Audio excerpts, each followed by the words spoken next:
No! It can't be! What is it? It can't be! What did you do, Ray? Oh, shit!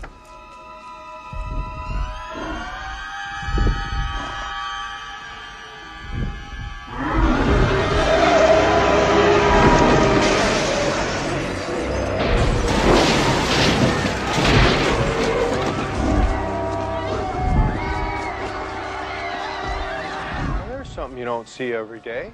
Tried to think of the most harmless thing. Something I loved from my childhood. Something that could never, ever possibly destroy us. Nice thinking, Ray.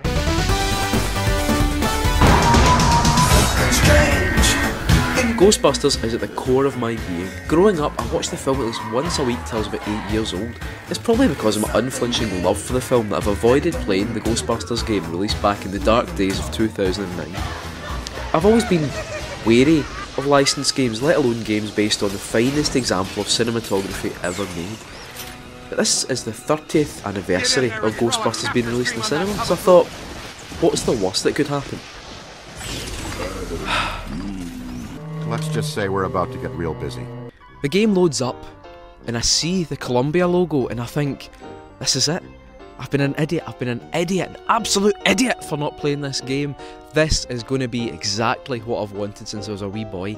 It loads up in 1991, just 2 years after the end of Ghostbusters 2, and it's a Gozer exhibit, an exhibit all about Gozer for the first film. Brilliant. And we see some ghosts up to some wee hijinks with some security guards, but let's be honest, this is all just window dressing for why we're really here.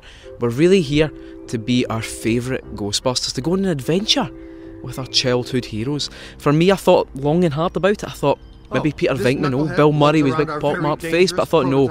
For me, it's got to be Egon, the dearly departed and greatly missed Harold Ramis, who for me was a hero of mine growing up. Not only was he a scientist that ate food constantly. I thought, he's the one. Egon is the one for me. Thing is, that's when I got my first real fright playing this game.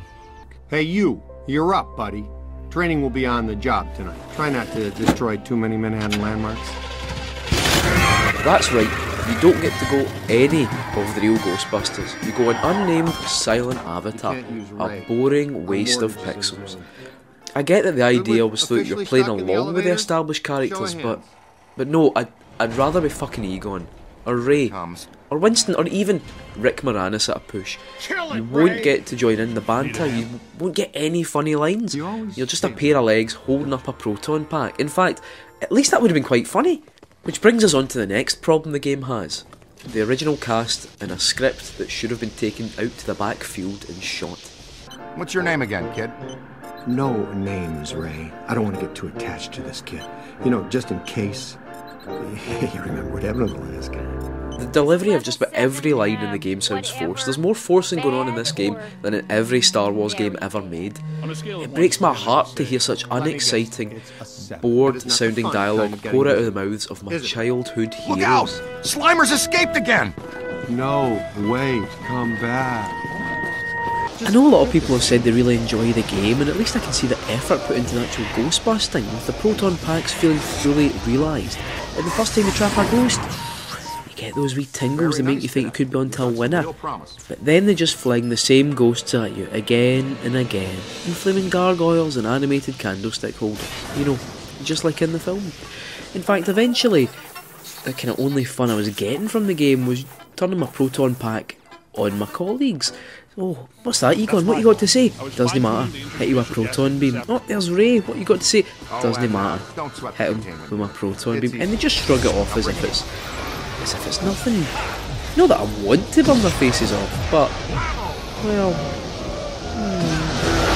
Up high! You know what?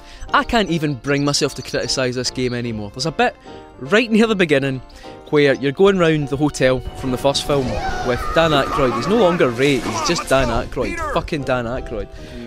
And you're wandering around with him, and you get a wee bit of disturbance in the radio. It's Venkman, quick! Well, no, it's Bill Murray.